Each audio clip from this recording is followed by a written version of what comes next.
আমাদের পাবনা জেলাতে যে এত সুন্দর জায়গা আছে, এখানে না আসলে বুঝতেই পারতাম না। নদীর হাওয়া, ঘরের ছাউনি আর মজাদার সব খাবার একসাথে। এখানে কিভাবে আসবেন, কত টাকা খরচ পড়বে, সকল কিছু জানাবো এই ভিডিওর মাধ্যমে। শহরের কোলাহলমুক্ত পরিবেশ, সবুজের সমারোহ, নদীর শীতল বাতাস, এই গরমে আড্ডা দেওয়ার জন্য একটা পারফেক্ট প্লেস। খুবই খোলামেলা একটা পরিবেশ, নদীর হাওয়া সবসময় বয়ে থাকে। আমরা চেয়ার নিয়ে বাহিরেই বেশিরভাগ বসেছিলাম।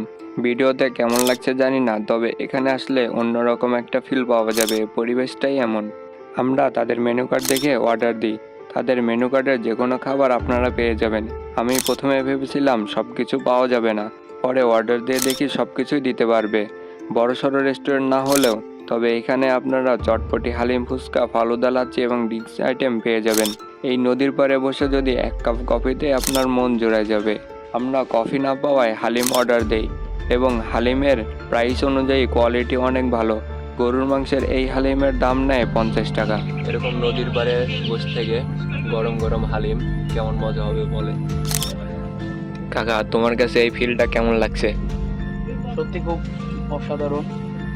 খুব মেঘের বিকেল একটা, তারপরে এত সুন্দর আবহাওয়া, সামনে নদী, একদম ফাঁকা, কেউ নেই। সেই সময় এভাবে বসে আছি আর হাতে এক বাটি হালিমটাও বেশ দারুণ, রিজনেবল প্রাইসে বেশ ভালো কোয়ালিটির হালিম দিচ্ছে এখানে। এইখানে আপনারা যেভাবে আসবেন, কাশীনাথপুর বাজার থেকে নগরবাড়ি টিক্কা বাজারে এসে যে কোনো ভ্যান গাড়িকে বললে যমুনা ফুড পার্কে নিয়ে আসবে।